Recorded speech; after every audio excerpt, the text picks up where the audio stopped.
I'm Dr. Bobby Huynh, and let's queer up the USA view. Fox News poll finds voters prefer Democrats on trans issues. Conducted by phone between April 17th and 20th, the Fox News survey found that 56% of respondents believe Democrats will handle trans issues better, compared to 43% who favor Republicans.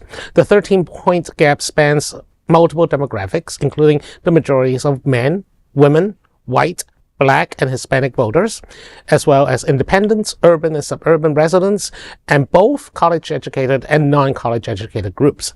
However, Republicans, conservative, rural, and evangelical voters, along with supporters of Donald Trump, prefer the GOP to handle this issue by margins of 65 to 78%.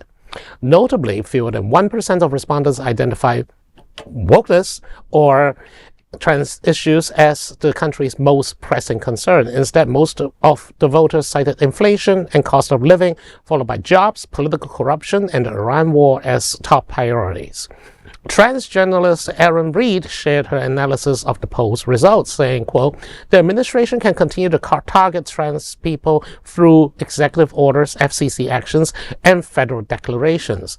But as these numbers show, they do so without the American public's support." End quote. The poll also found that 58% of all respondents disapprove of the job Trump is doing as president. It shows that 58% of respondents have an unfavorable view of both the Republican and Democratic parties, as well as immigration and customs enforcement. Well, first of all, 58% is still too low for any kind of support for trans rights, and obviously they are counting on that. They're also counting on the fact that because it is not a bread and butter issue, because less than 1% consider it a priority, people will continue to ignore it in favor, even if the person running for election is blatantly transphobic.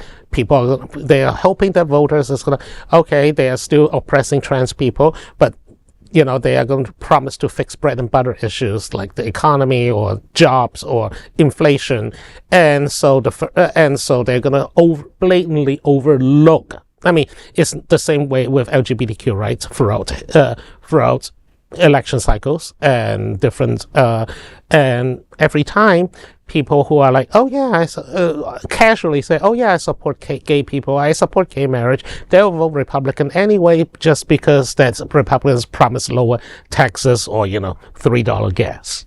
Yeah, I think we need to make those issues though a big priority. Mm-hmm. The reason why I say that is tell me any presidential or political candidate in the history of politics that hasn't said, we're going to make this United States better. We're going to get your paychecks better. We're going to, make wages better. We're going to make housing better. It's the same points all the time. And we're still in the same position as we have. There's always going to be something, economically that someone's not going to like.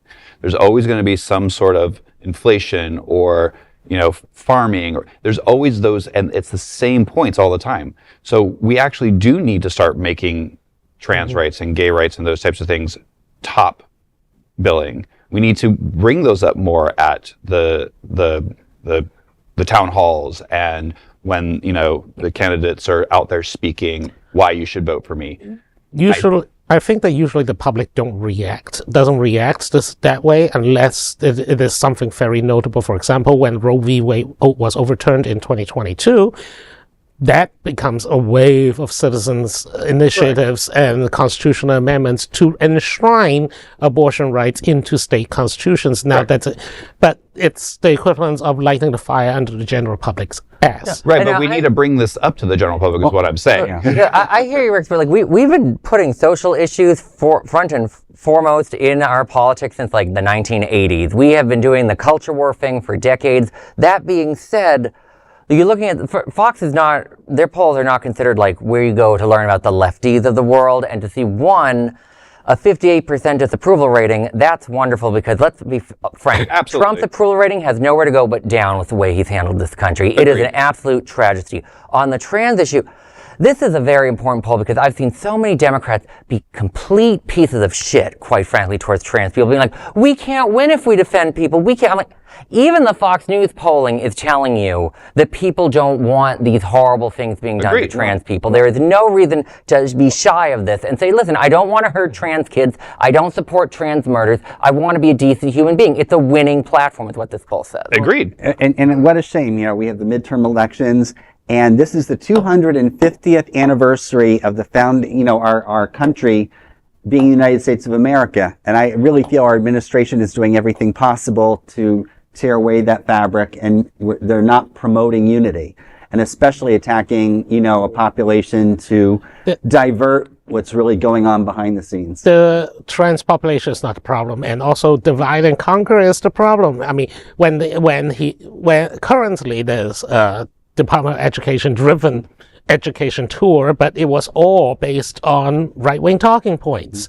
It's basically Christian nationalism wrapped up in a flag and presented as fact. Oh, no, I hear about, and to get a little bit more like ways to maybe put queer issues forward, like the trans community did not start the Iran war. The trans community is not raising your gas. The trans community is not murdering people. That's ICE that's murdering people. Like, those are ways that we should be thinking about these issues. Absolutely. These ways, trying to use queer people and minorities and non-citizens as a scapegoat is the thing that Trump tries to do to gain more power and to just enrich himself and his friends. And quite frankly, I'm not even sure if it's helping his friends get rich anymore with this Iran war. It hurts everybody. It's insanity in free fall. If you have heard, apparently today, Saudi Arabia is thinking about backing away from that golfing, live or whatever, which is another heavily Trump amplified commercial venture. Sure, he is. Sure, I'm sure he's not profiting from it. If Trump can't even get the backing of the Saudis at this point, my God, well, what's left? UAE just dropped out of OPEC. Well, that's another big one. Yes, of course. I mean, sorry, my international relations brain goes back to international events. We're watching the collapse of American power in real time. I think that's probably for the best for the world, but it's not the best for America. And just to see this has been insane. But it's great to see Fox for once show that even Fox is showing that you can't continue to support anti-trans policies and a presidency of insanity. Well, there is no other queer nonprofit's new platform like this in the entire world. Support our LGBTQ stories by sharing them and subscribing to Queer News Tonight.